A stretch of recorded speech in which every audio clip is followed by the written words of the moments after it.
I'd like to bring this meeting to order, and tonight we start our new revised council agenda. So as I mentioned earlier, when you have to speak, please stand all through the whole agenda. So first up is our First Nations acknowledgement. Councillor Neal. Thank you very much, Mr. Mayor. We begin this meeting by acknowledging that the land on which we gather is the traditional territory of the Haudenosaunee and Anishinaabe peoples, many of whom continue to live in our community today. This gathering place is home to many First Nations, Métis, and Inuit peoples, and acknowledging them reminds us of the impact they have in our community. Thank you, Councillor Neal. Any declarations of interest? Seeing none, adoption of the agendas, Councillor Sentence. Thank you, Mr. Mayor. Moved by myself, seconded by Councillor Kenny, that Council adopt the agenda as published on February 27, 2020, and any and all revisions published March 3rd, 2020. All those in favor? Opposed? Carried. Adoption of the minutes. Council and General Committee meeting minutes of February 18th, 2020. Councillor DeRose. Through you, Mr. Mayor, moved by myself, seconded by Councillor Sentence, that the regular Council and General Committee meeting minutes of February 18th, 2020 be hereby adopted. Are there any errors or omissions? Seeing none, all those in favor? Opposed? Carried. And up next is the Mayor's report. Thursday, February 20th, Councillor Neal attended the 2020 Youth Unlimited Gala on behalf of Thorold City Council at the Americana Resort. Friday, February 21st, CAO Manoj Dilwaria, Councillor Neal and I attended the Brock Link opening and District Energy Efficiency Project celebration. On Thursday, February 27th, 2020, Councillor Sentence welcomed the Niagara District Firefighters Association to their monthly meeting, which was hosted by the Thorold South Volunteer Firefighters at Station 2. On Friday, February 28th, I attended the 6th annual Rankin Celebrity Ice Cup Puck Drop. This charitable hockey tournament is Hotel du Schaefer Foundation's signature yearly event to support Hotel du Schaefer Health and Rehabilitation Center. On behalf of Council, I would like to offer congratulations to the Thorold Figure Skating Club for hosting their 69th annual ice show, which was held on the weekend of February 22nd and 23rd. Special thanks to Lily Wilberforce and Aidan Wright, the 2020 Novice Paris Champions of Canada, who were the guest skaters. Next year will be their 70th anniversary, and they are hoping to put on a special presentation next year. The Thorold Pee Wee Double B Blackhawks hockey team are currently playing Dorchester in the OMHA semifinals and are up 5-1 in the 6-point series. Game 4 will be held on Saturday, March 7th at 7:30 p.m. in the Doherty Arena. As well, this weekend will be the annual Thorold Mounts Hockey Tournament, which runs from Thursday through Sunday.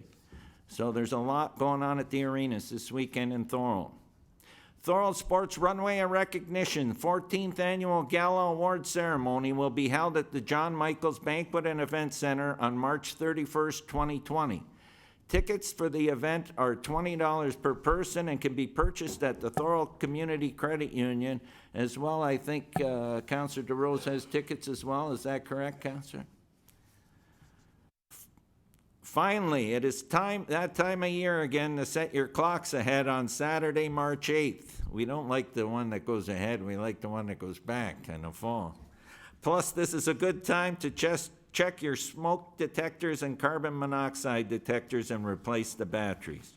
Our next council meeting will be Tuesday, March 24th, and you can see that the next meeting is 3 weeks from tonight. We moved it a week from the March break, but it was a good time to do that because that still gives us 2 weeks from that meeting to our next meeting in April. So that is why that change was made.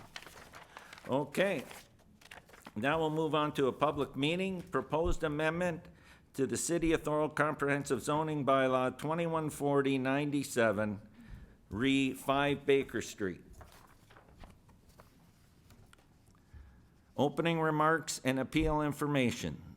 This public meeting is being held pursuant to the provisions of Section 34 of the Planning Act, RSO 1990, CP 13 as amended. City planning staff will present information on the application this evening. Council will receive and consider all comments received at the public meeting. The recommendation and the bylaw is being considered this evening. There may be the opportunity to appeal council's decision if criteria outlined in the Planning Act are met. Zoning bylaw amendment. Any of the following, no later than 20 days after given notice, may appeal the decision by filing with the city the notice of appeal that must set out the reasons for the appeal, accompanied by the tribunal's fee. The applicant, a person or public body who before the bylaw was passed made oral submissions at the public meeting or written submissions to council or the minister. If a person or public body did not make an oral submission at the public meeting or provide written submissions to council before the bylaw was passed, the tribunal will determine if there are reasonable grounds to add the person or public body as a party. For further information on appeals and/or preserving your appeals right, please speak with the city planner.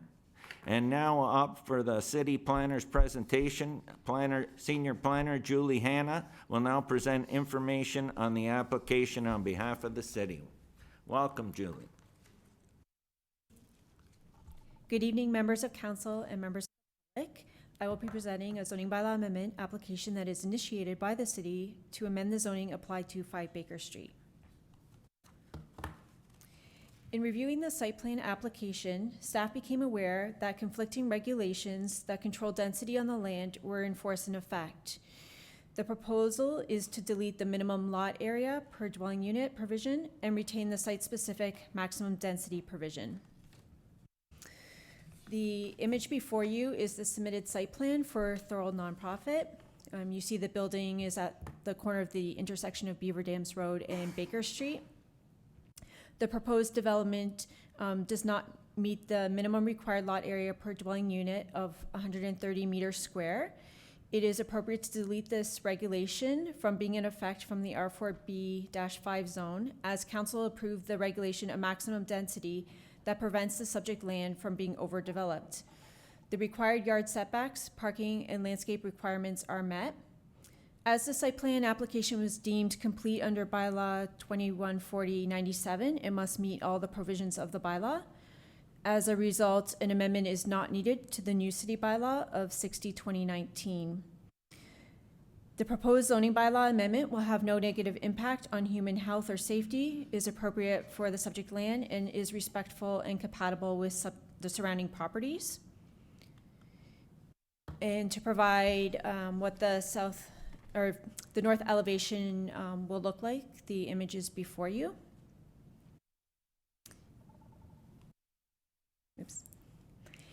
And the city has received 4 comments from agencies. No one offered any objections to the proposal. The application was circulated as per Planning Act requirements. This concludes my presentation, and I'm happy to receive questions. Are there any questions for Julie? Seeing none, I thank you very much for your presentation, Julie. Thank you. Oral submissions. Now at this time, if there is anyone present who wishes to speak on the application, please come forward to the podium, provide your name and address for the public record. Now at this time, if there's anyone present who wishes to speak on the application, please come forward to the podium. And one last time, if there's anyone present who wishes to speak on the application, please come forward to the podium. Seeing none, I'll move on with closing remarks and closing of the meeting. This fulfills the requirements of the Planning Act, RSO 1990 CP 13 pursuant to Section 34. An attendance sign-in sheet is located at the back. Please provide your contact information and a note on the sign-in sheet if you wish to receive notice of council's decision. Alternatively, a letter requesting to receive notice of council's decision may be sent to the city clerk. As such, the public meeting portion of this application is now closed.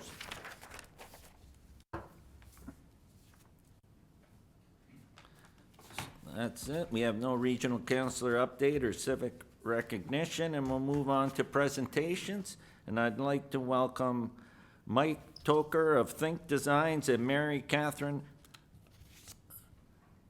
Mahak? Mahak Kelly and Associates to the podium to give us a presentation on our Parks, Trails, and Recreation Master Plan. Thank you, Mr. Mayor. Councilors, I'm just going to walk you through the process of what's happening tonight so you understand where we're going with this. So about a week ago, all of you should have received the lovely final draft of the master plan. We recognize that it's 300 plus pages long, and that doesn't give you a lot of time to review it. So what's going to happen tonight is Think Design is going to come up and present the master plan to you guys. And then you guys can ask your questions, comments, you can get some feedback and get some conversation dialogue happening tonight. We're not asking for any sort of formal endorsement this evening. What's going to take place is on March 26th, Thursday, March 26th, we're going to have a follow-up public information meeting, which will be held from 6 to 8 p.m. in council chambers.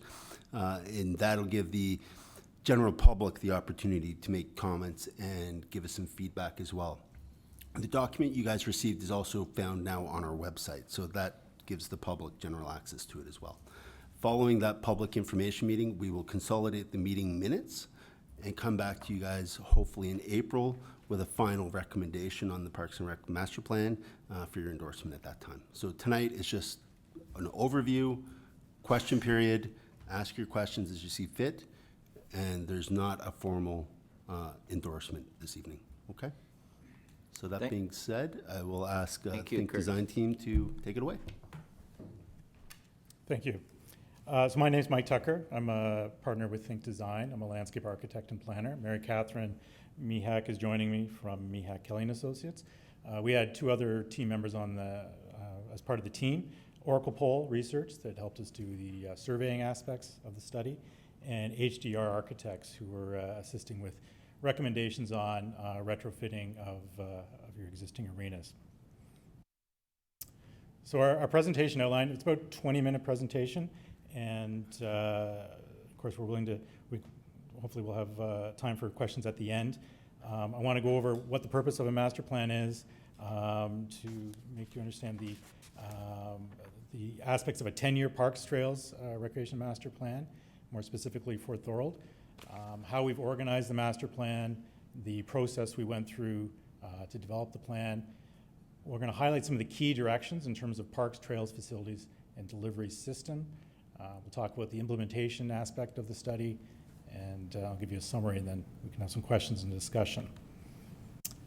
So I think it's often important on these projects just to talk about the purpose of the plan. It's sometimes forgotten.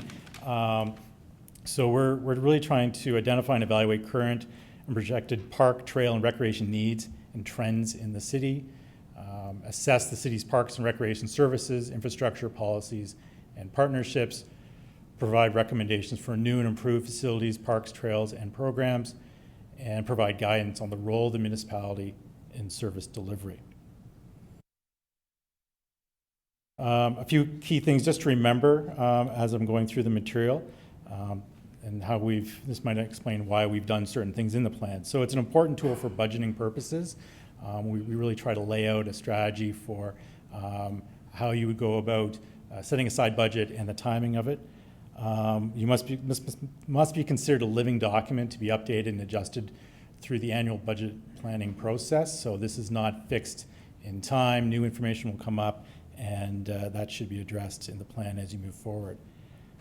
Recommendations may be advanced, delayed, or amended to respond to changing circumstances.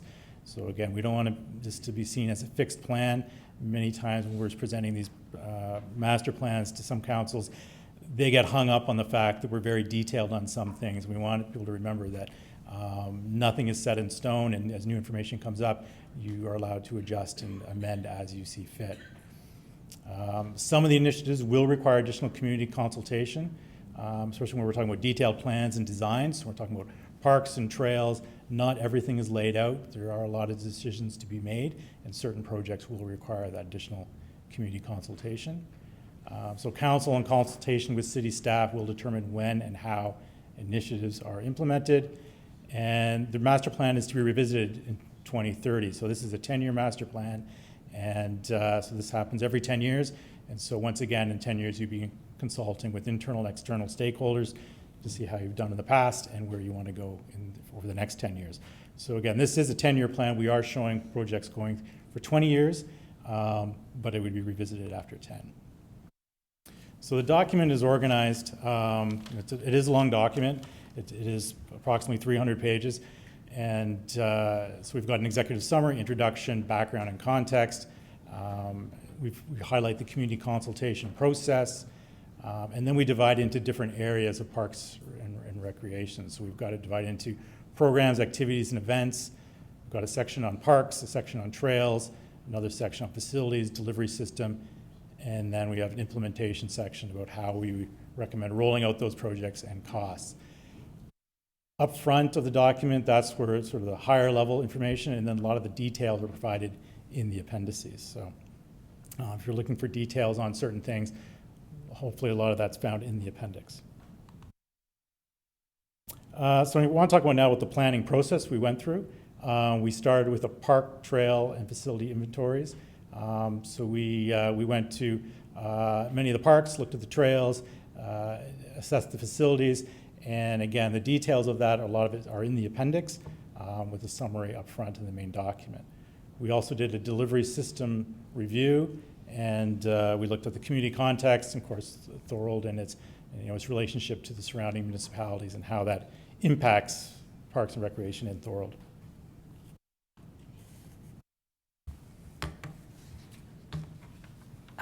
Part of the planning process was some fairly extensive community and stakeholder consultation. As you can see, we did a number of different activities in the community, and the surveys, all of this was done March, April 2019. That was the time frame for the consultation. And the surveys we did included a random telephone survey, which was administered by Oracle Poll, and we generated 400 responses from across the community. We had the same survey posted online on the city's website, so that anybody else who wanted to participate but wasn't part of the random sample could also participate by answering that survey online. And we had 147 responses to the online version.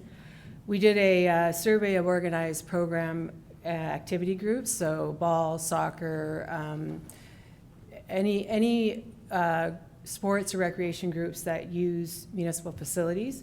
We invited 61 organizations, but we only got a response from 8. We did send out reminders to the groups to please complete the survey, but it's not unusual to get a limited response from user groups.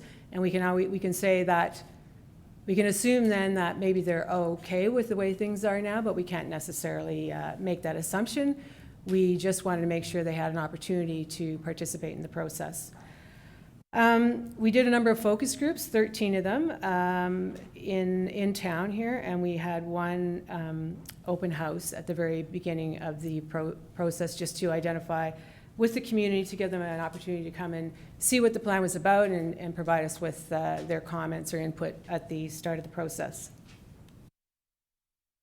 Here's an outline of the approach we took to assessing needs and making our recommendations. As Mike indicated, we looked at programs, activities, and events, parks and trails and facilities, and the delivery system. So the first 4 categories are largely the tangible services that the municipality provides, and the delivery system is really how do we provide these things by developing policies, agreements, procedures to make sure that all of the recommendations and directions in the previous 4 categories actually happen. So the assessment and recommendations produced 105 individual recommendations, which were organized into 24 projects or initiatives. And we organized them based on their interdependencies, sequence of events, and a way to rationally coordinate 105 individual recommendations into project areas that made sense. Now, we applied a number of criteria to assign priority to the recommendations, because not everything can be done at once, and we were trying to roll things out over the 10-year period and consider the capacity of the city to implement recommendations over time, and also some of the other relationships or contingencies between the recommendations that would line things up accordingly. And the cost estimates we assigned to discrete recommendations, so they were largely capital and additional operating costs associated with the identifiable additions to the areas. So, for instance, additional staff. A number of the operating related recommendations would be assumed to be taken on by existing staff complement, but we do talk a little bit more about staff further on in the delivery system, some of which means taking on additional staff in order to assume some of these tasks. So the next few slides talk about some of the key directions that we've developed through that consultation process and through our own work. So I'm just going to highlight some of these based on the different categories: parks, trails, programming, etc. So for parks, we determined that you have a good supply overall, with additional parks needed in the southern part of Thorold, and of course, park supply requirements will change as Thorold grows, but generally right now, and for the foreseeable future of the 10-year plan, you have a good supply. Overall, there's a need for accessibility improvements and improvements to aging park infrastructure. So this is really no different than most municipalities, which have parks that have been around for a few years. So part of the recommendations are to make sure that you're doing continual upkeep and monitoring of your parks and trails and that sort of thing. Look for opportunities to address community-wide amenities such as dog off-leash park, bike skills park, adult fitness equipment. So these are things that we heard through the consultation that as Thorold grows, people are looking for these additional amenities in parks. So these should be investigated further. And improving views and access to the Welland Canal. So this came up a few times through the consultation. Specific trail directions, enhancements to existing trails to address safety, accessibility, and routine inspection and maintenance. So this was quite common. So of course, Thorold has a great trail network and is connected to a network, of course, that goes beyond the city. And so there's an opportunity there to enhance that. 4 new trails are proposed to address gaps in future neighborhood connectivity. And we did consult with the consultants doing the work on your active transportation master plan. So those new trails are coordinated with that work. We also identified 14 new trailheads to improve access and connectivity. And finally, signage and wayfinding improvements to improve connectivity along the network and connections to other trails throughout the Niagara region. So this was one thing that we heard quite a bit too, is that people feel like they can get a little lost and don't know where to go, and the signage and wayfinding strategy would greatly improve that. So I'm just going to do an overview of our facility recommendations. We started really with an overall strategy to look at all municipal facilities collectively and to ensure that across the community, all of these facilities could be optimized in terms of their accommodation and use for a full range of program activity interests. Sports is, some people indicated that and this happens in a lot of community, the focus is largely sports and hockey in particular, which is great, but they wanted additional opportunities to participate in other non-sport activities such as physical fitness and arts and culture. So really what we're looking at is using facilities to expand that range as well as accommodate current ongoing activities.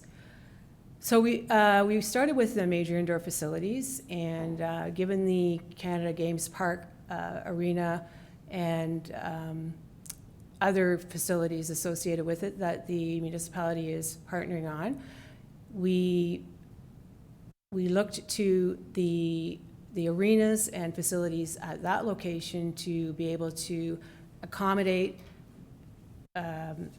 activity that's currently occurring at James White Arena. And at that time, once that new facility comes online and that use is transferred over, that James White Arena building would be repurposed for indoor dry floor recreation, essentially the equivalent of a municipal gym, because you don't have a municipal gym right now, and the building is structurally sound and able to accommodate that. And then Frank Doherty Arena, although it won't likely need replacing in the 10-year plan, this 10-year period, the background information that we received that had been prepared by other architects and engineers in terms of assessment was that it should be maintained until it needs replacement, but that will occur at some point down the line, because it too is an older arena. So the other side of this is so we looked at the major facilities, arena, and used Canada Games Park to serve the community. The other side of this is some of the smaller facilities that are in the outlying areas of the community. There's a couple of community centers and community rooms at fire halls, and that we feel can be improved both physically in terms of upgrading, in terms of upgrading and programming to accommodate programs and activities outside the core, the city core, and make them available to residents in those areas. And also, depending on what they are, if they're different types of programs, we would expect that people in the core would travel to those locations to participate in those programs. And we also looked at the Senior Citizen Center and talked to seniors in the community, and arrived at the conclusion that it might be appropriate to remove the membership-based restrictions on use of the senior center, and possibly also finish the second story as community program space. So all these facilities exist. They just need some improvements, and in terms of physical infrastructure and the way they're operated for running multi-use programming space, ideally. And this is one recommendation that integrates a number of things at the Welland Canal, and looking at the Lock 7 Viewing Center to provide both indoor and outdoor recreation amenities in terms of viewing and parking, and a trailhead and a rest area for access to the Welland Canal, and also possibly contracting somebody to provide some food services at that location. So that could be we think it could be a nice little hub for a variety of activities if those things happen there.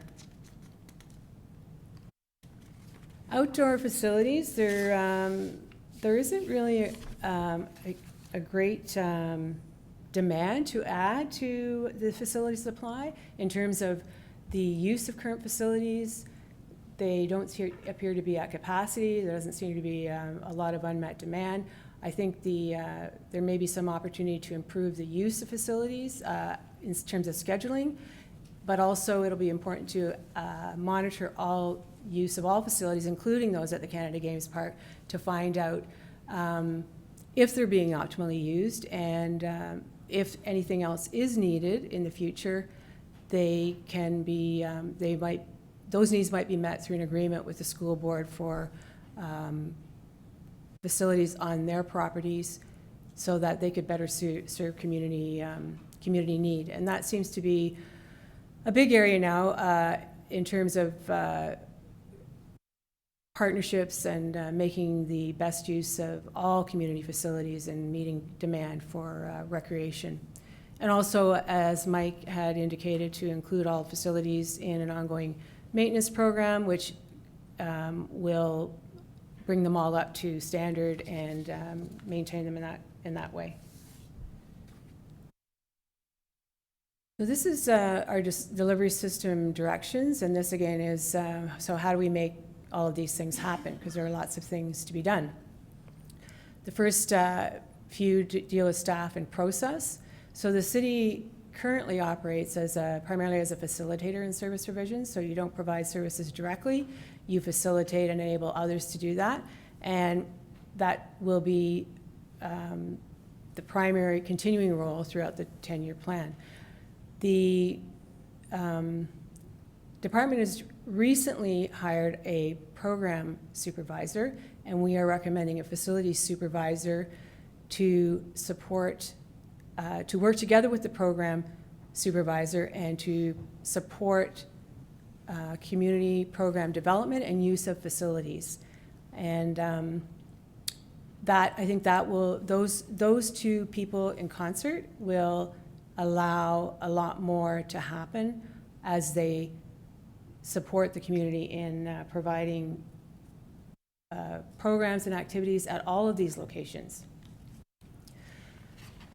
Locating the management supervisory team together is probably the best way to ensure that there's ongoing interaction between all of the people involved, so that it's a partnership in the municipal department to ensure that all of these things happen in a coordinated fashion. And to also look at all available tools that the municipality already has, such as the ActiveNet, to optimize the use of those in planning and managing all service delivery, because there's lots of opportunity there to track and plan using data collection tools in that program. And the city and the library already collaborate in program provision and facility use, and that's a great relationship which should continue because they have a lot of common goals and interests in providing programs and using facilities. And we also see it's as a leader in community program provision, we feel it's incumbent on the municipality to institute a joint service planning process that regularly meets to work with other key parks, trails, and program providers in the community to work in concert to ensure that there are no gaps, no overlaps, that everybody's acting as their role in partnerships to ensure that programs are being met, program needs are being met as the community requires them. The other component of service delivery is policies and agreements. So some of these are current agreements and policies that need to be reviewed or formalized. And we're looking at a formal agreement with the Thorold Communities Activities Group on a fixed fee contract to implement the program directions in concert with city staff. Now, they wouldn't operate all programs. They would operate the programs that they currently offer and are within their mandate to offer, both at their existing location, but also at other locations in the municipality using other facilities. But other groups and individuals in the community would also be, who are also interested in providing programs that the staff see are needed, could also be brought into the programming function as volunteers or paid instructors on contract. But the TCAG is already an established program provider, so we see a role for them to continue in the community on a contract with the municipality. And other formal agreements should be put in place to ensure that the municipality and the volunteer managers at community centers are formally tied in terms of providing support in return for programs and services and use of those facilities, and that they are accountable to council for for the financial support. And we'd also like to see joint use agreements with the firefighters associations for access to station halls. Again, there's a lot of nice halls out there in the community, and they could offer facilities to people who aren't close to the main area of town. We'd like to see the lease agreement with Thorold Seniors revised to reflect and enhance access to non-members, because we heard from some members in the community, some seniors in the community, that they can't access the facility because they aren't members, and we thought there should be an opportunity for all seniors in the community to use that facility. And to develop a formal lease agreement with the Beaver Dams Historical Society for use of municipal space. And also to look at all existing agreements and policies to look, a lot of them are not necessarily dated, and they're not necessarily up to the current date, so they should all be reviewed and brought up to date and then put on a regular rotating basis for review and updating on over the next number of years. And new policy areas that we thought might be useful for the community, our community group affiliation, which is a policy whereby volunteer groups can know what to expect in the way of municipal support if they qualify for affiliation with the municipality. So it lays out all of the requirements for affiliation and what the groups can get in the way of support from municipality. Special events, in terms of the role of the municipality in providing special events and making a distinction between community building events and visitor-oriented special events, because they require different resources, different planning, and they may be small to large, so sometimes they need additional resources and assistance. And facility allocation policy, if it is required at some point to ensure priority users are getting access. At this point, there doesn't seem to be any conflict or over accessing facilities, but if facility use grows, there may be a need to prioritize that. And also to look at user fee policies, developing a user fee policy based on goals, objectives, and the principles underlying the fees that are required, and inclusion and access beyond AODA, and community financial support for service provision. So things like memorial tree and bench programs that the community can contribute to, donations via tax forms. There's lots of new ways that municipalities are looking to get the community involved in actually financing services. And I think this is Mike's, yeah. So this last section is on implementation, and so everything we just described in terms of directions is based on those 105 recommendations that we developed. So there are 11 recommendations under parks, 14 under trails. Facilities had 33 recommendations, programs, activities, and events, there's 20 recommendations, and delivery system is 27. So one of the challenges that we face with projects like this when we identify that many recommendations is then how do you roll it out? How do you prioritize what comes first? So we use a few different tools to develop the list, and first one being a matrix, and that's found in the last appendix in the report. And basically we established 9 criteria and weighed each recommendation against that criteria and gave it a score of either 0, 5, or 10. And the higher the score, the more it met the criteria, the higher the score it got. So the matrix was one tool we used, and that ended up giving us a priority sequence. But of course, that's not the only thing that really would help determine what makes sense for Thorold in terms of implementing these. So the other one is project dependencies and efficiencies.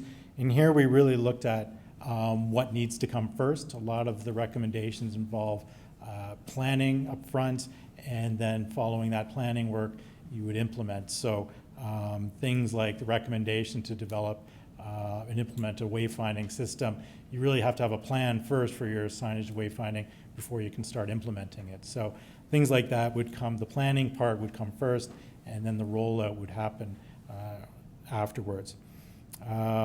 Third one being advancement. So sometimes we just looked at things and said, well, there's a logical sequence which needs to happen even after, you know, some of these connections aren't as obvious, but we would advance a project, possibly because it's just an easy one.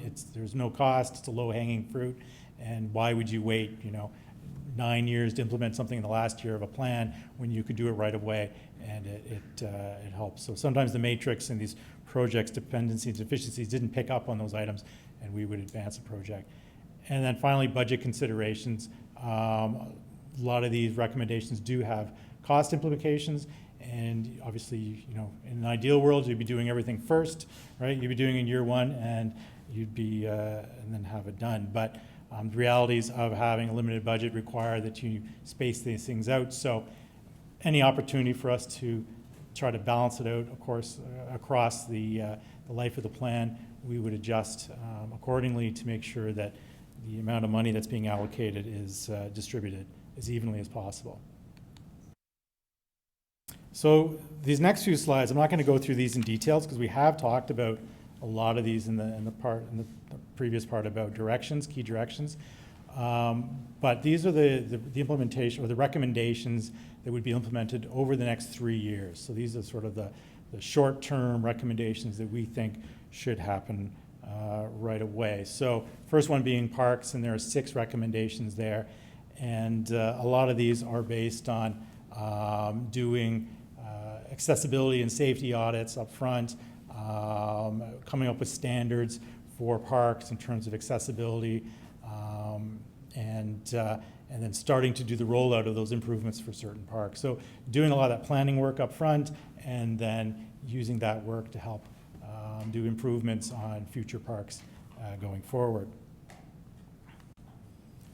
Similarly on trails, there's a lot of work that could be done on trails, but the first few projects that should happen are based on that planning stage to make sure you've got the groundwork done so that you can then roll out trail improvements or designing and building new trails, that sort of thing. So trying to do that planning work in the short term and then do the implementation long term. Maintenance, a lot of the maintenance recommendations would happen, we think, right up front. So it's just adding those to the maintenance rotation and looking to make sure that your facilities and parks and trails and that sort of thing are all getting properly maintained. Facilities, we have a lot of recommendations, as I said. So there's 24 that we've suggested that would happen over the next 3 years. And things like, as Mary Catherine talked about, the James White Arena, repurposing that once the Canada Games Complex is up and running, and looking at the community centers, that sort of thing. So we can come back to a lot of these with questions. So again, I don't want to go through in detail on each of these, but we have talked about them already. Programs, similarly, we've got, I believe we have 15 recommendations on programs, so we can come back to any of these if you want to, any questions on them specifically. And then delivery systems. So again, this is the rollout of these, a lot of these recommendations, and many of these would be done with existing staff or with the addition of new staff as we've identified. So, and where possible, we've done ones over the next 3 years are again ones that could be more easily done and set the stage for future work.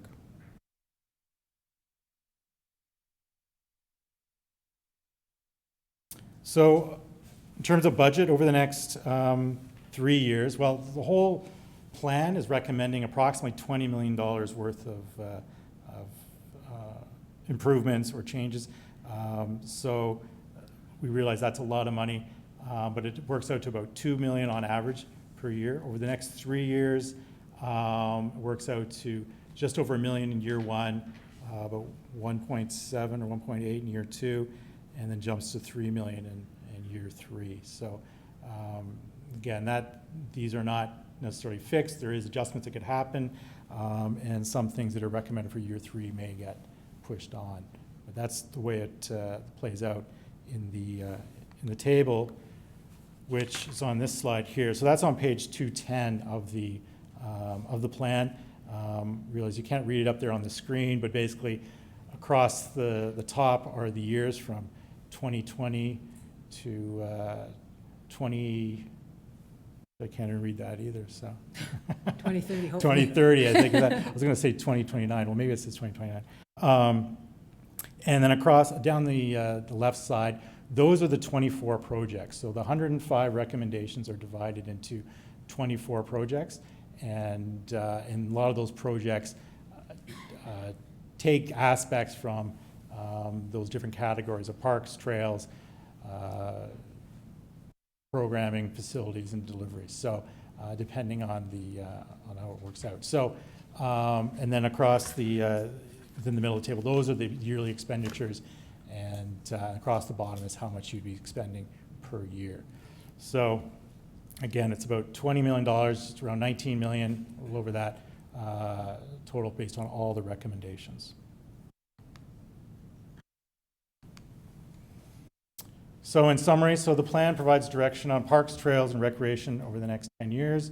Again, it's an important tool for budgeting purposes, and it should be viewed as a living document to be updated and adjusted annually with a major review every 10 years. Recommendations may be advanced, delayed, or amended to address current and future directions of council. Individual capital projects will be subject to additional community consultation in the design and development stages. So again, on things like park development, we expect that would go back to the community. And it's at that point when you would maybe be able to refine those budgets a little better to understand what the community is looking for, and the budget for park construction would then be able to be more finely tuned. And finally, future councils in consultation with city staff will determine when and how these projects are implemented. So that concludes the formal part of the presentation. Happy to take any questions at this time. Thank you, Mike and Mary Catherine. Questions? Go ahead, Councillor DeRose. Through you, Mr. Mayor. Just a quick question. Talked about trying to associate with school boards with the soccer fields that we have in town at the schools. And just FYI, those fields aren't safe. They're not very well kept. Mm-hmm. I'm very surprised since soccer has the highest number of participants in the city of Thorold, over 500, and there was not one recommendation to improve the soccer facility, which is deteriorating. And so I'm just very surprised about that. And I'm just worried about the risk of liability trying to use the school board fields. Oh, yes, but that would assume that there's an agreement to make the field appropriate for use, but there are no games there presently. The kids do practice at Clancy occasionally, but Westmount and Richmond, which are the only two other schools in the proper Thorold, yeah, they're not used at all. Well, we can go back and take a look at that. We didn't receive any information from the soccer club, I don't believe, participated in the survey, or if they did. People did that. I know I did. They didn't ask for additional time on, I think part of what Mike's talking about is improvements to existing facilities. Right. But what we were talking about on the slide there was, do we need more soccer fields? And I didn't get that sense. I don't think we need more, but what the main two that are used, Right. Federation and C. Gross, need to be improved. Oh, yes, absolutely. I And didn't see any recommendation for that, so I'm just concerned. The other thing, I'll move on, I don't want to keep you too long. What is the cost to be a member of Thorold Seniors Association? Is it a high cost? Because it sounds like it's deterring people. The only people I've talked to said they stopped going there because there's nothing to do. The senior center membership's $40 and $35 if you pay early, so it's not a lot. It's not a lot of money. No. No, but I think some people were interested in using it for other purposes than doing what the seniors do there, and they wanted access for meetings and to do other things. Right. So, and from what we were told is they were told they have to have a membership in order to do that, and they didn't think that because they weren't participating as part of the association that they shouldn't need that membership. And I could justify that for a Thorold resident, but for someone from out of town, I couldn't. Oh, no, absolutely. Thorold residents, yes, but that doesn't mean non-residents wouldn't have to pay. Okay, thanks. It was a wonderful presentation. Thank you. Thank you. Councillor Neal, you had your hand up. Go ahead. Thank you very much, Mr. Mayor, through you to the presenters. The Lake Gibson Conservation Area. It's a big area. It's part of the green belt. We just put that in a couple of years ago. And within it is the Malsford Park. I wouldn't mind having you separate that because it is a separate park.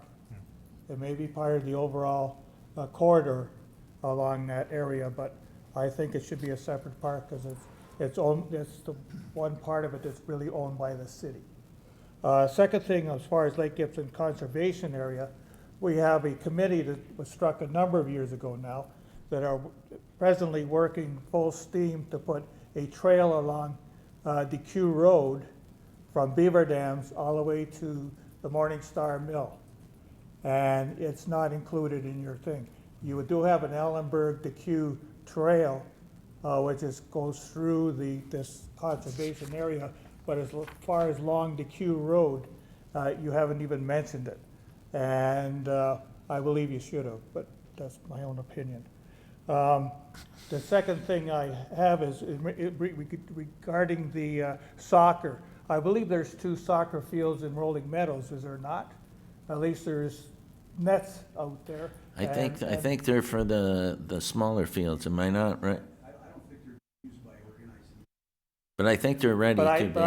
I think that this report should include them as future. Another thing that I have is the Allenberg Community Center and the Port Robinson Community Center. As far as I'm concerned, the Port Robinson Community Center is going very, very well. The Allenberg right now is not, and it does need upgraded in that. But there was no mention of 5,000 to 10,000 people in Rolling Meadows over the next 5 to 10 years. And even Thorold South has smaller developments that are happening. And there's nothing except the fire department in Thorold South being accommodating the recreation.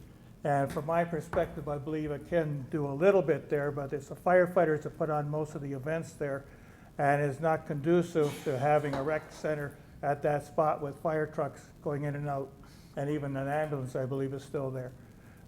So I would have hoped that you would have gone a little bit further on making recommendations on maybe adding another rec center in the Rolling Meadows area. I'll reserve, I have a number of things here, but I won't. And don't forget, there's the public consultation Exactly. session coming up in March. Exactly. And that's an important time to make written submission as well, am I correct? Yes, yes. Okay. Any further questions here? Councillor Longo. Thank you, Mr. Mayor. Through you to the presenters, just a couple quick questions because I understand this will go to public meetings. But I've been a long time advocate of dog parks in Thorold. I wondered if you could, maybe at the public meetings, come up with a better plan and let, maybe a recommendation on where a dog park may go in the city of Thorold. I know we have a number of parks that it could possibly go in now, or if you see new ones, if you could bring that forward, I'd appreciate it. And I'd just like to make a comment on the James White Arena. You talked about that for future dry land use. My understanding from a member of council was that the James White Arena is not structurally sound and it's probably going to be demolished. So I don't know, maybe you want to talk to staff and Okay. get an update on that to see if the way you're proposing we move forward is actually possible, okay? So just a couple comments there. Thank you. And I want to add on the James White, like, my understanding was that if we could use it short-term as a dry floor, if it was structural, but not to put $6.6 million into that facility, because that's the reason we went to Canada Games Park, because we didn't want to pump millions of dollars into an old facility just to remodel it, let alone tear it down and spend 15 to 18 to build a new arena. And that's the reason we went to Canada Games Park. I would like to see that $6 million that you have earmarked there to be used across the city in other recreational facilities and usages. I think the plan was, if it's short-term structurally sound enough without ice, because that's where the problems were. The big expense was maintaining ice in that facility. But short-term, if we could utilize it, but long-term, I don't see the sense of us putting millions of dollars in that facility. And I think the reasons why we went to Canada Games Park was so we wouldn't be pumping that kind of money into a facility that doesn't warrant that kind of investment. So I would like to see that addressed in the final report. Okay, go ahead, Councillor Hanley. I wasn't going to say, but I'd just like to make one comment, is that Port Robinson West, there's nothing in this report that has any type of item going in Port Robinson West. I don't know if you're aware of this, but there's been no such facilities in that area of Thorold ever. A ballpark, a soccer pitch, a playground, a splash pad, or even a passive park. From Beaver Dams Road to Merrittville, all the ways to Merritt Street, all the ways to Rice Road, all the ways to the Welland Canal. There's never been any type of recreational facility in that part of Thorold. There still isn't to this day, and there's nothing in the future that I can see of unless it comes out of the developments of homes and homes by Hansel Road. But that's something that I wanted to point out in that stuff. We need to look there in Port Robinson. They have no infrastructure and no recreational facilities. There's no water there, there's no sewer there. There's basically nothing but the people that have been paying taxes for 100 and some odd years and not getting anything of it. So I would love to see something in this report that deals with the people in Port Robinson West and their needs, because we've ignored them far too long. And I was surprised to see that it says that there's no need for any of such of that in any parts of Thorold. We need it in Port Robinson West, and the people there deserve it. And that could be checked into when we, our neighborhood plan on phase 2, 3, and 4 in Port Robinson. Maybe look at that to see what the parkland dedication or what's planned as far as parkland dedication in them phases. I think that might address some of the issues that Councillor Hanley's raising. You, Councillor Sentence. Thank you, Mr. Mayor. Through you, great presentation. Thank you very much. I just had a couple of comments or questions for you. Dog parks was on mine too. I saw it in there, but no real bite to it, that we were looking to put something in. I'd like to see that, and even look at different areas to have maybe not as big a one in Thorold proper, but Thorold, we're very diverse with our geography. I'd like to see maybe looking into different areas having dog parks as well, so they don't have to travel all the way here to get to it. You mentioned ActiveNet a couple times. Is ActiveNet active right now, or? I think our manager of Yeah, I think recreation Thank and you. facility, community services. Yeah, through you, Mr. Mayor. So currently, we do use ActiveNet for swimming lessons. However, for the rest of the facilities at this time, it is simply a system where we track the usage, but it is not being used currently for online bookings. Okay, thank you. I think that's an important thing to get going for people, for the other centers that I've seen for ice and different avenues. The soccer, I saw something in the report. I don't know if this alleviates anything, but to use the Canada Summer Games facility, potentially that field. And I remember talking to Gene Citrigno about May and June being a write-off for soccer because of the conditions of our fields. Mm-hmm. And I think I saw something in there where we're looking at using that Canada Games Park turf. That was in there, but Yeah. I'm not 100% sure at this point whether it's a track and field only, or if it's could be used as a playing field as well. So Right. I'm not clear on the design of that. at Okay, this I point. had asked Yeah. Jeff Holman Yeah. about that, and he thought maybe they could be used Yeah, if it's a portable nets and yeah, use if it it's as an open field, that'd be perfect. Okay. Yeah. Thank you. Which it is. Okay, go ahead, Councillor Kenny. I'm gonna go back to the $40 that seniors are paying. You said we had some people. Well, you interviewed 400, so I'm just wondering, offhand, would you know how many were seniors of the 400? Oh, that's the survey? Yeah. I can take a look.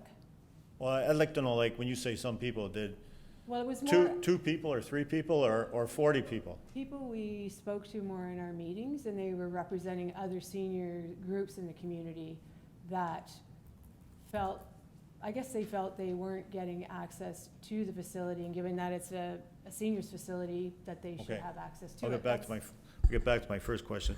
Do we, as counselors, have the ability to see these actual surveys and how many people, the exact numbers? Because The surveys should be in the appendices, I think the they survey are? results, Okay, yeah. okay, Yeah. because, like I say, if it was 1 or 2 seniors complaining versus 40, then we do have an issue. So I'm just wondering if it's an actual cost, that they don't have the money, or if they just don't want to pay it, so. Okay, thank you. Okay. Is there any further questions? Okay, so seeing none, I want to thank you for your presentation. We look forward to, what is it, March 26th, I think. March 26th for the public consultation, and thank you, Mike and Mary Catherine. Thank you.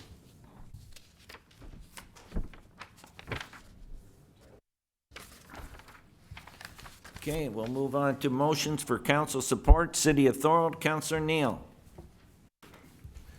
Mr. Mayor, moved by myself, seconded by Councilor Kenny, that whereas the federal government, namely CRTC, is offering funding to deliver broadband internet service to underserviced areas, and whereas the CRTC has identified a section of Niagara that services part of Niagara Falls, Welland, Port Colborne, and Fort Erie as being eligible, and whereas this is phase 1 of funding, and in future applications, Thorold could be included by the CRTC as a desirable location.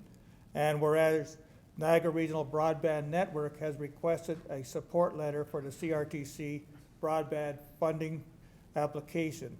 Now therefore it be resolved that Mayor Ugolini be directed to sign the attached support letter.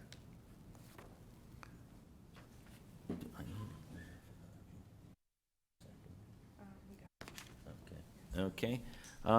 Any discussion on that? Seeing none, all those in favor? Opposed? Carried. City of Thorold, Brock District Secondary Plan, Councillor Longo. Thank you, Mr. Mayor. Moved by myself, seconded by Councilor DeRose, that City of Thorold Council approves a partnership arrangement between Niagara Region and City of Thorold staff to update the Brock District Secondary Plan. Any speakers to that motion? Seeing none, all those in favor? Opposed? Carried. City of Thorold, washroom facilities at Port Robinson Park, Councillor Hanley. Thank you, Mr. Mayor. Moved by myself, seconded by Councilor Sentence. Whereas there is presently no washroom facilities located at Port Robinson Park, and whereas the park is utilized by many in the local community, along with users of the Port Robinson Ferry, and whereas there is community's desire to establish washroom facilities in the Port Robinson Park, and whereas in 2000, and it says 17, a similar project occurred at McAdam Park that proved to be successful, and whereas there is support in the construction community to continue to donate materials, manpower, and expertise to construct the washroom facility at Port Robinson Park, now therefore be resolved that the corporation, the City of Thorold, the Thorold Council support in principle the proposal to erect washrooms at the Port Robinson Park, and that staff be directed to prepare a report about this proposal to be presented on April 21st, 2020.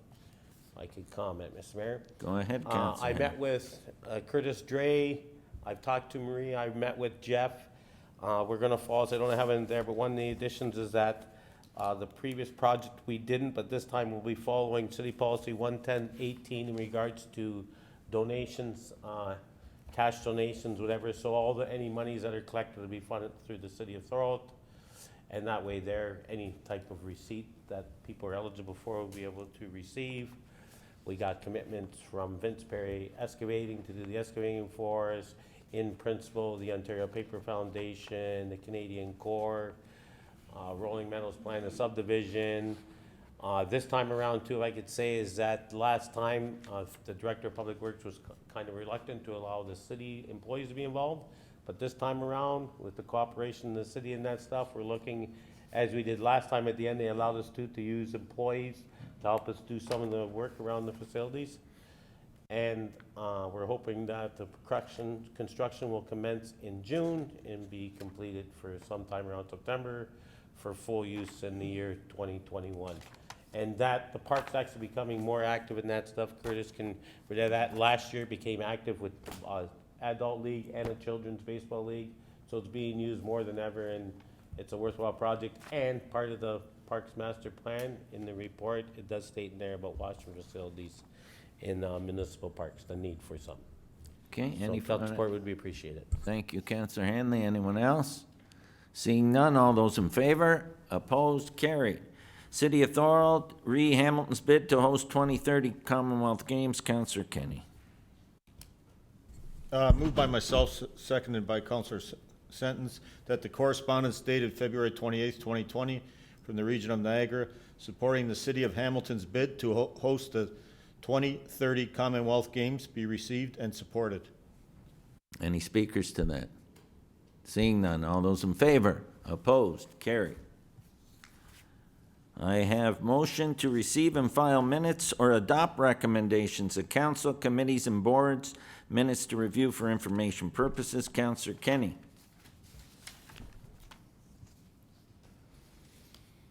Moved by myself and seconded by Councillor Sentence, that the council receive and file the minutes of the committees of council, local boards as presented. Thanks. Anybody have anything to speak about or any errors or omissions? Seeing none, all those in favor? Opposed? Carried. Statement by councillors. Up first, I have update from Active Transportation Steering Committee. Councillor Sentence. Thank you, Mr. Mayor. Just a quick update from our February 25th meeting. We discussed the circle route and the mapping that has to be done for it, and they said they're going to have the mapping done in the first half of this year. And to accompany that, and in the same amount of time, they plan to have the mobile app ready for the existing trails that are going right now, and to, by the end of the year or so, to have more of a hold on future routes as well, so people can get real-time updates on their phone or on the website when they're out cycling. Thank you, Councillor Sentence. Just to add to that, the Niagara Circle Route, Greater Niagara Circle Route Committee is back up and running at the region, and I've been elected chair of that committee, so I will be working hard on some initiatives there. I'll report back as we progress. I got Councillor DeRose, Casa Residential Development. Through you, Mr. Mayor. Couple of things. I understand we need to facilitate residential growth to attract commercial and light industrial development to our community. But I would like it quantified. I want to know the cost that is put on the backs of taxpayers in the community. I did some research thanks to a couple hardworking taxpayers who sent me some information, and a couple things I read in the last few days. The first one I just want to quote, I'm just going to quote a couple from each of the reports, but the first one's from a renowned, the Monk School of Global Affairs and Public Policy, University of Toronto, and the title of their report is Development Charges in Ontario is Growth Paying for Growth.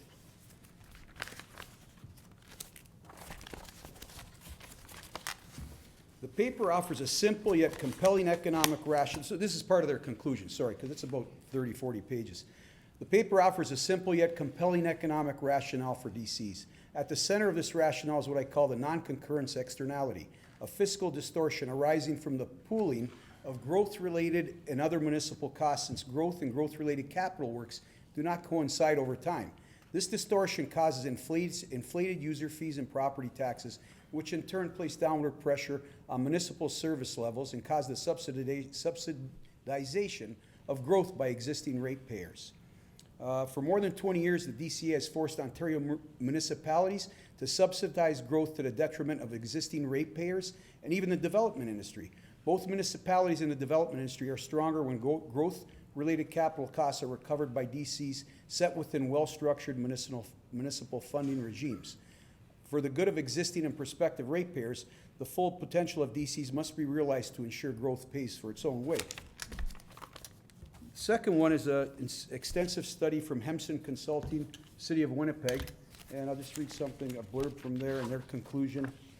Currently, it is self-evident that growth does not pay for growth since significant amounts of required infrastructure are not being built.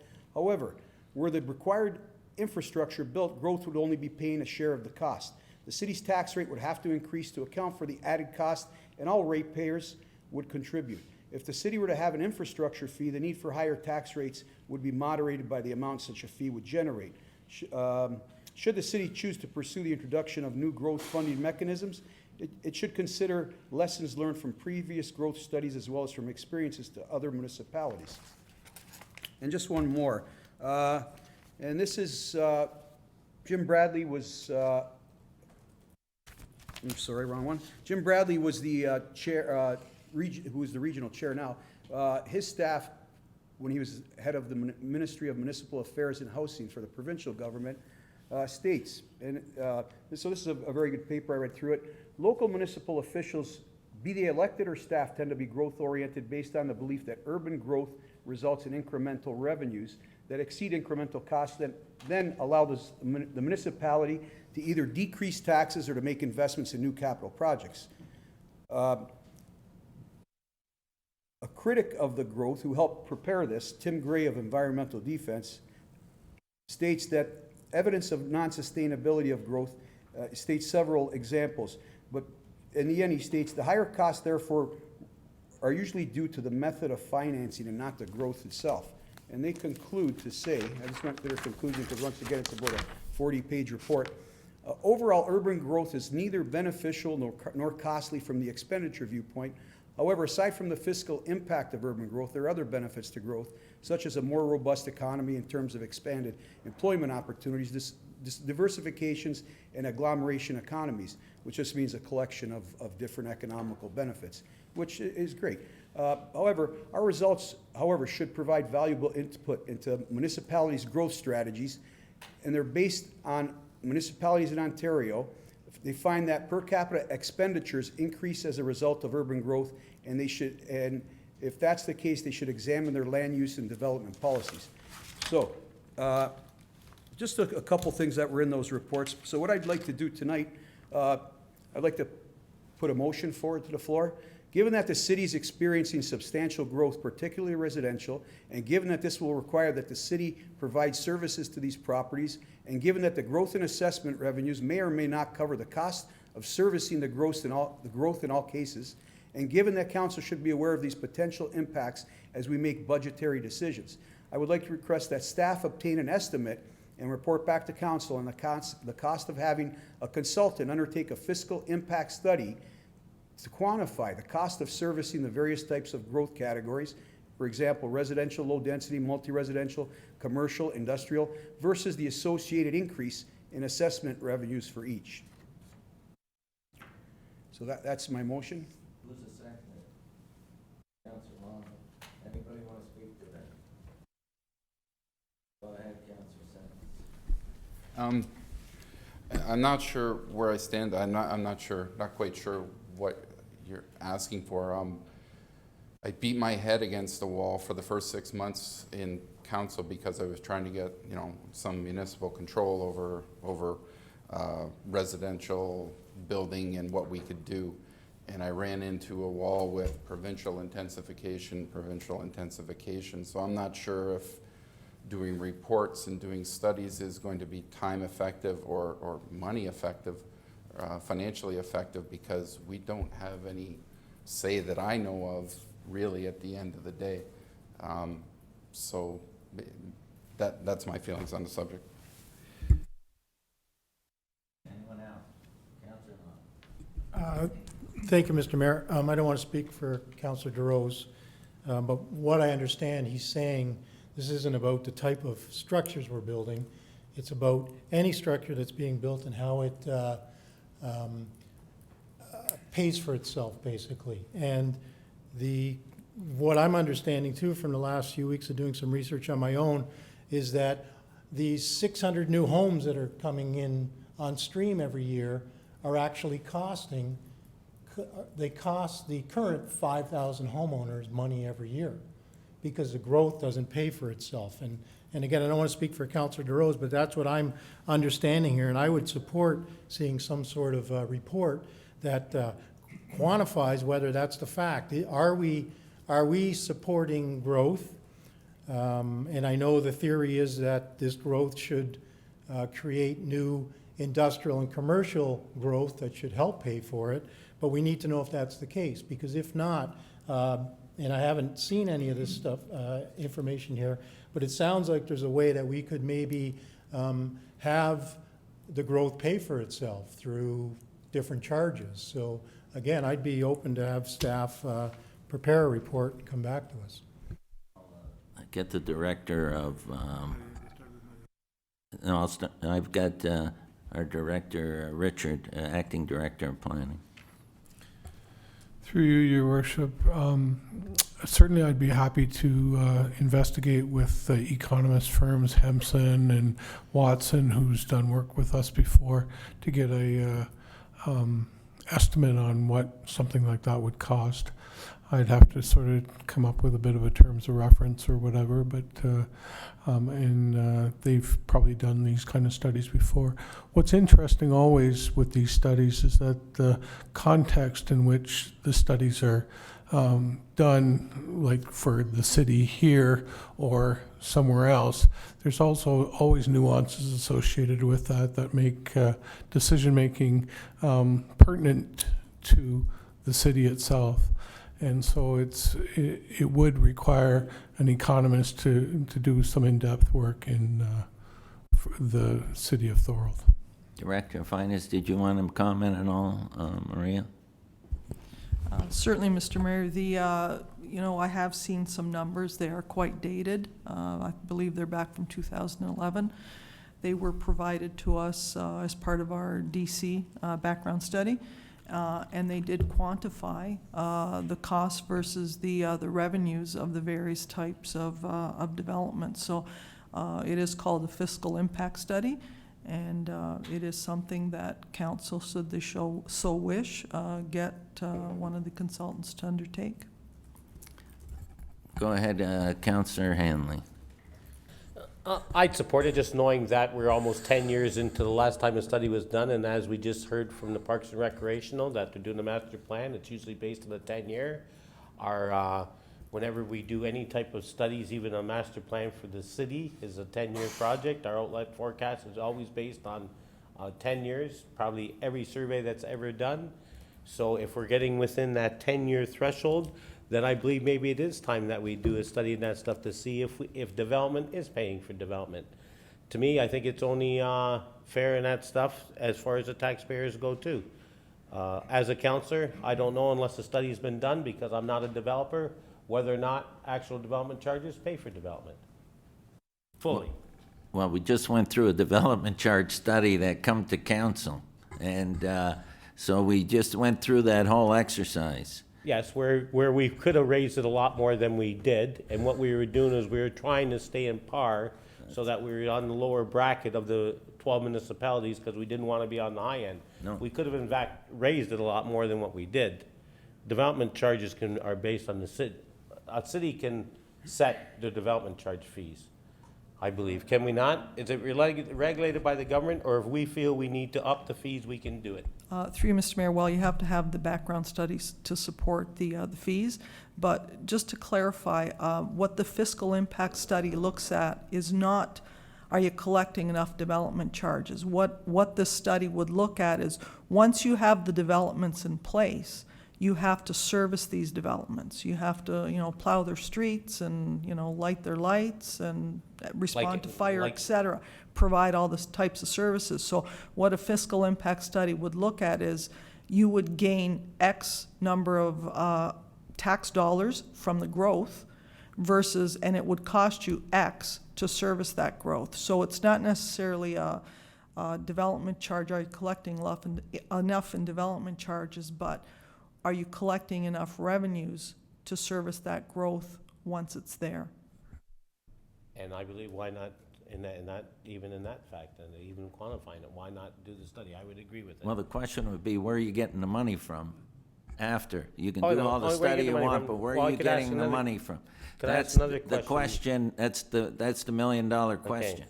So, You know. well, no, we got a $19.3 million question coming up. But if I could ask then, would, through you, Mr. Mayor, the appropriate staff member, would doing a new analysis within a 10-year forecast be a logical thing to do, or should we wait 20 years?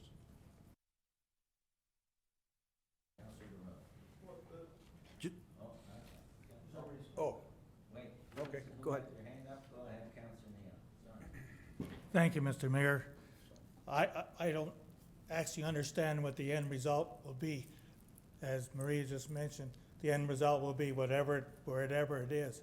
Why are we, as a small community of 19,000 people, going to do this big report, which is more of a generalized report? It's not specific to the city of Thorold. Whatever results come out of the study, it will be similar to what the region might be going to do, St. Catharines might be going to do, Welland might be going to do.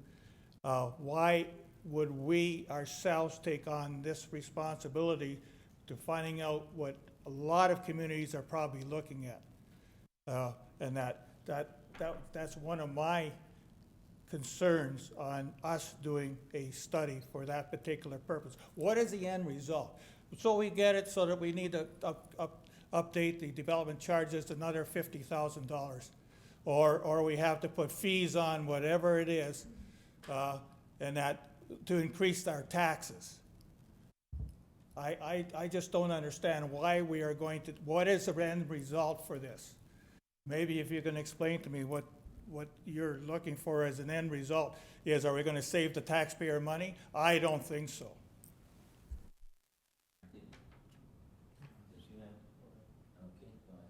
Through you, Mr. Mayor. Just, Councilor Neal, it's respect to taxpayers so they know what they're paying for, how much they're paying, because I never have bought one thing in my life without knowing what it costs, and this is the problem. There are different avenues that I'm sure we can come up with that other communities have done to alleviate the difference in what we're losing. And in respect to Councilor Sentence, I'm just asking for an estimate. It's not going to be done yet. We need to know. If it's worth it, a cost-benefit analysis, that it's worth it to us, I think it's a good thing to do. Because why should we keep losing money and taxpayers subsidizing new development when we can come up with strategies to raise that money? And there are strategies, and our CEO will tell us, or CFO, can you comment on that, of other communities? Because I know other communities have come up with strategies to raise that money, to make up that difference, instead of on the back of taxpayers, which in the next few years, I think, is going to be a heavy load. Through you, Mr. Mayor, certainly there are, a number of revenue streams, but, it does come down to council's desire on increasing things like user fees. That's one of the other options, what's not funded through taxes, what's not funded through other fees falls to taxes. So that would be one of the other options, things like all your user fees, a review of that, an increase in that. I've been down that road before, user fees, and user fees is paid by everybody in the community, so that's not growth paying for growth, so, did you have something else you wanted to ask, Council? Yes, I did. Thank you, Mr. Mayor. Maybe the Director of Finance can help me here. And I've read the old report, the 10-year-old report, and maybe this will clarify things. For every new house built in Thorold, based on the old report, it costs the existing taxpayers $200 to $400 per year. Is that correct?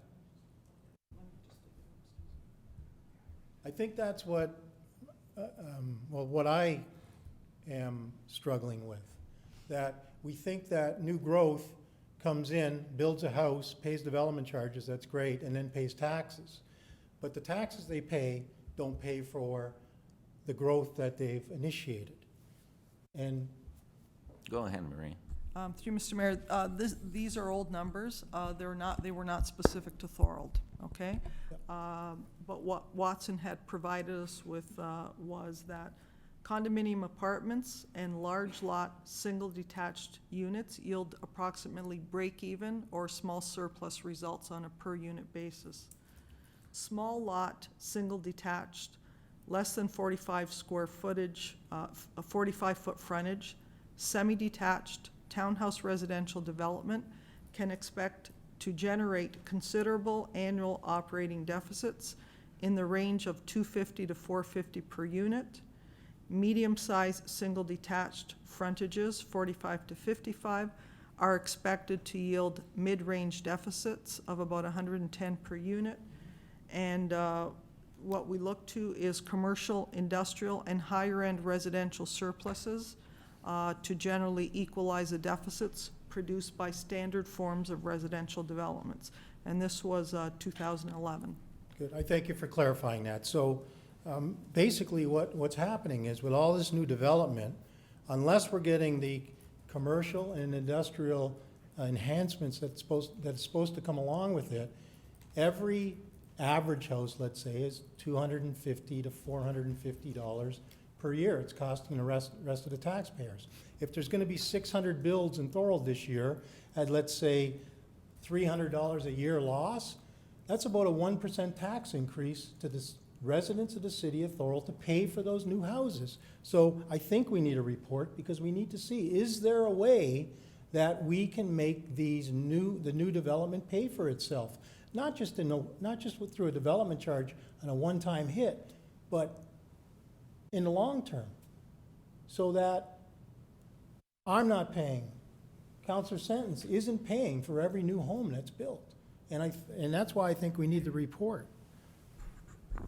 Go ahead, Councillor Neal. Maybe to answer his question, who's gonna pay for it? One way or another, somebody's gonna be paying for it, and you can get money from the province, you can get money from the feds, you can get money from the region, you can do user fees, all of those, but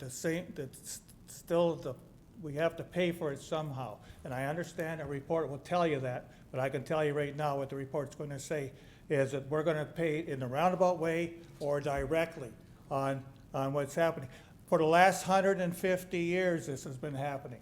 It hasn't just all of a sudden, it's happening now with the increase in the number of people that have come here. South Confed, Western neighborhood, all of that has been coming along for the last 30 or 40 years from I being on council. It's gonna cost. Certainly it's gonna cost the taxpayer one way or another. But, Mr. Mayor. Okay, you've already spoken twice. That's it. Go ahead, Councillor Hanlon. You can ask for a vote on it. Me, myself, I think, I don't agree with Councillor Neal on that stuff. Yes, it's costing us all, but we were always made to believe, probably since the first time you were on council, that development was revenue neutral. That was always made the aspect of development charges and that stuff. So if we're not willing to look out for innovative ways to try to help the taxpayer, then to me, I have no need to be a counselor, because being a counselor is we need to spend money sometimes to make money.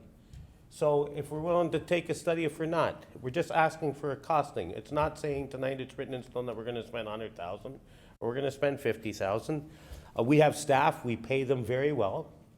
And part of being a council, and if you read the Code of Conduct by Council or the Municipal Act, is that we are to give direction to staff. And if we vote collectively to do it, that's what the democratic system's all about. It's not dictating and asking that it be done. It's asking for a cost analysis. And as a councilor, I think it's only fair that we get that cost analysis, because if I'm not willing to do it as a councilor, then I feel that I'm not looking out for the best interest of the taxpayers and the citizens that put me here in the first place. So doing it, a simple cost analysis, see what it is no harm. Let me just say this, and this is where I struggle. Have you spoken more than twice? Yeah, I haven't spoken.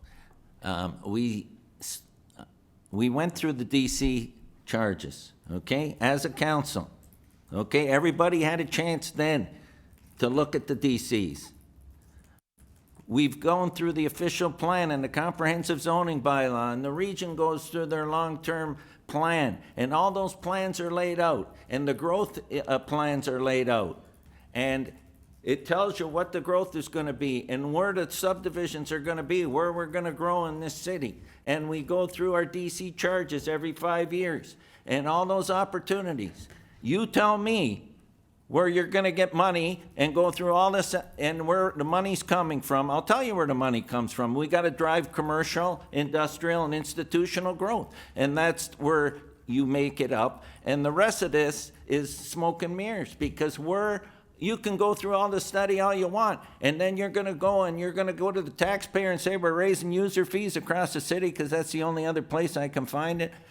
Let's look at it in perspective. That's all I'm saying. The industrial Counselor and Stan, commercial existing don't exist. it's just, Yeah, thank you, Mr. Mayor. Again, not trying to be difficult, trying to understand it. We've been through this path of, what's a consultant gonna cost? What's it gonna cost to do this stuff? Are you saying, if you don't mind me asking, are you saying you just want a cost estimate as to what it's gonna cost to do it? Or do you wanna go full ahead with this? Because I just don't see going full ahead with a study. So I just don't see it. anyways. No, If a counselor is asked a question, I'm asking for a point of order then through the clerk. Yeah. If a counselor is asked a question from another counselor, he's not allowed to speak after his second time. Is he not allowed to present his motion again? You tell me now he's he can silent present and his he's not motion allowed to again, make a and then motion. we'll vote on it. Okay, so the Absolutely. counselor's asked the question. I think it's only fair that the counselor that's been banned from speaking twice be able to say what his intention is. He's already spoke twice, Counselor Hanley. He can speak again now, and we'll do the motion, and then we'll have a vote. Mr. Mayor, is that a rule? You can only speak twice? It is a rule, but it can be waived if council, I think it's ridiculous. Here's my motion. Given that the city, and this is on behalf of taxpayers who've approached me recently through email, in person, and telephone calls. And let's not turn our backs on our taxpayers. Given that the city is experiencing substantial growth, particularly residential, and given that this will require the city provide services to these properties, and given that the growth in assessment revenues may or may not cover the cost of servicing the growth in all cases, and given that council should be aware of these potential impacts as we make budgetary decisions, I would like to request that staff obtain an estimate and report back to council on the cost of having a consultant undertake a fiscal impact study to quantify the cost of servicing the various types of growth categories. For example, residential low density, multi-residential, commercial, industrial, et cetera, versus the associated increase in assessment revenues for each.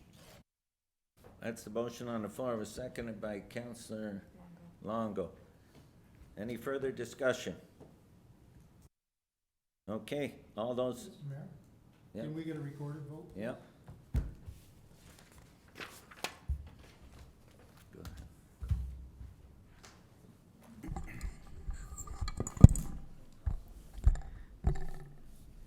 Councillor Neal? Against? Councillor Kenny? Against. Councillor Sentence? Against. Councillor Handley? For. Councillor DeRose? For. Councillor Longo? For. And Mayor Ugolini. Against. So I have 4 against and 3 for, which means it's lost. Okay, we'll move on to consent reports. Does anyone want to pull a consent report? Does anyone want to pull a consent report? Seeing none, Counselor Sentence, bring the consent reports forward. Yeah, I'd just like to speak on the PWC, sorry. I'd like to speak on the PWC S2020-08. I think I have the No, right. that's a discussion report. We're on consent Oh, report. consent, sorry. So you have to bring this forward, consent reports. You've got the sheet on those. The blue sheet. The blue sheet. Yep. Thank you, Mr. Mayor. Moved by myself, seconded by Councillor Kenny.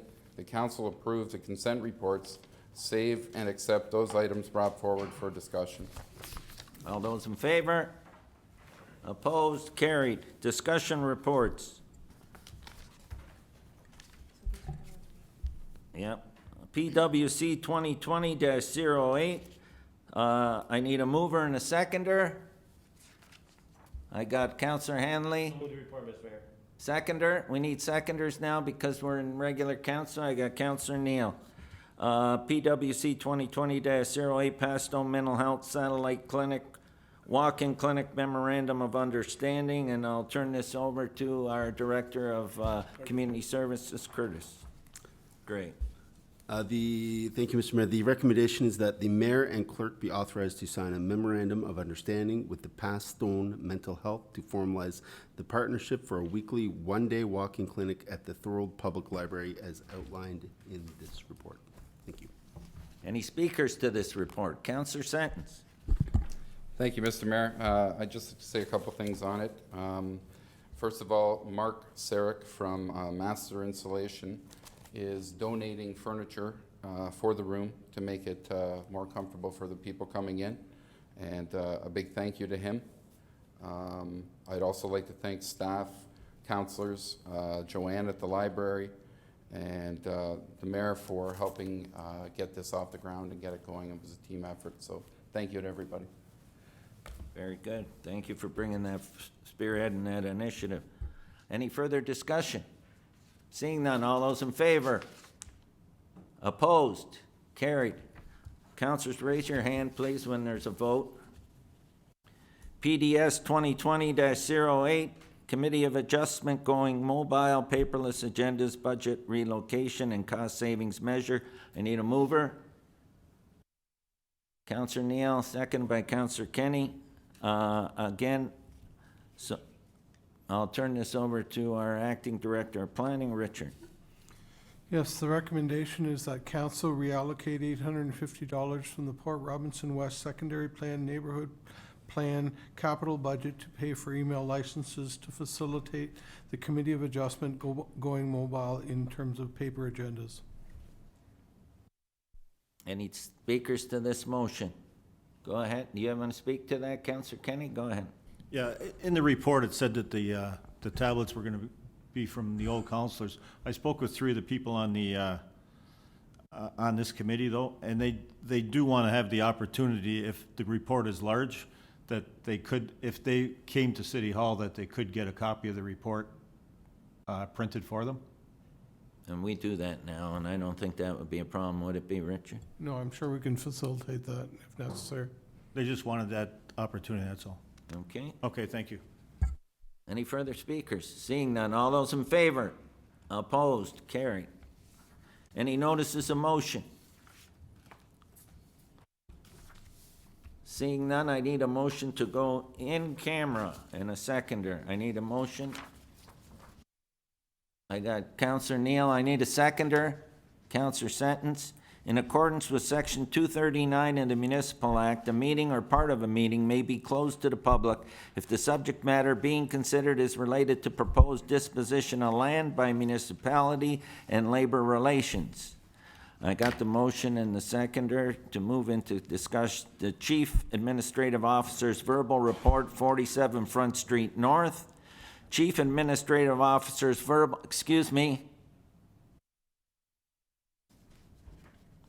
report, United Steelworkers 14241-09. And Chief Administrative Officer's verbal report, Parking Enforcement Officers, and to adopt the minutes of the in-camera General Committee meeting minutes of February 18th, 2020. We'll now move in camera. Sir?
So the first thing we're gonna some motions from the in-camera session.